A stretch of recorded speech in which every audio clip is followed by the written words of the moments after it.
Yesterday I was sitting on my parents' couch and complaining to my mom, like I sometimes do, about how overwhelmed I was by this week and how busy I was feeling, and she gave me her usual lecture about how rest is important and I don't seem to know what rest is.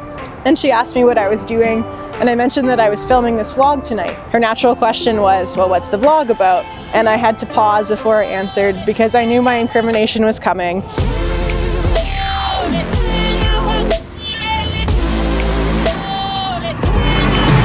We tend towards extremes in society. On the one hand, we can idolize or glorify work to the point where we're maximizing productivity and efficiency and being more defined by our accomplishments than who we are. But when we're workaholics, we see the negative effects of stress on our bodies, our minds, our souls, and our relationships. We might be too stressed that we turn to substances to cope, whether that's drugs or alcohol, or as subtle as watching too much Netflix or scrolling our phones for hours. We could also be more prone to sickness when we're stressed. On the other extreme, we might be prone to laziness and tempted towards doing the least amount of work possible without really thinking about what we're contributing to society. We might be prone to get-rich-quick schemes or even be willing to take advantage of others. But the negative effects of laziness can parallel the negative effects of workaholism. When we're not stimulated by work, we might isolate ourselves, be more prone to depression and substance abuse, and cut out good relationships from our lives. A moderate example of this spectrum is student life. When I was in university, I used to push myself past my extremes in a semester, and often the result of it would be getting sick during crunch time, during exam season, and then I would glorify and idolize and fantasize about 2 whole weeks of the coming break where I could sit on the couch and do nothing.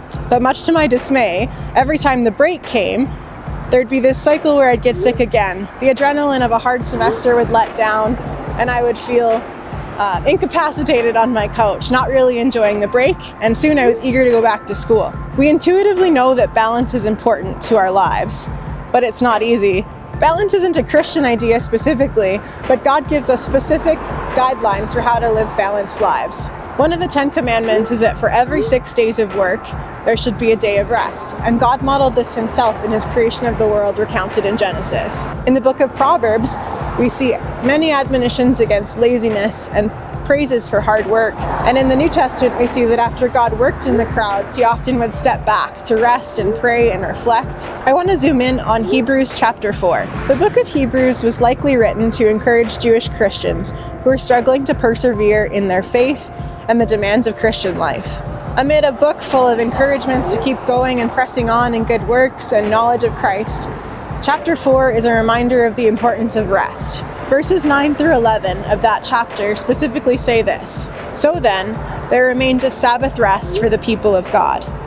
For whoever has entered into God's rest has also rested from his works as God rested from his. Therefore, let us strive to enter that rest, so that no one may fall by the same disobedience."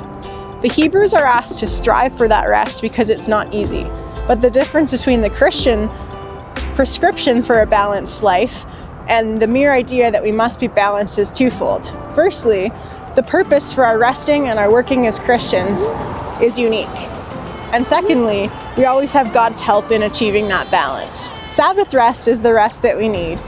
Sabbath rest means it's a share in God's rest and a foretaste of the rest to come. It should involve communion with God.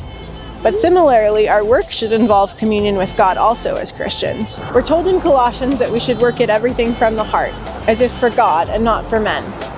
We know that doing this is hard, and living a balanced life is hard, but we trust that God will help us to do it.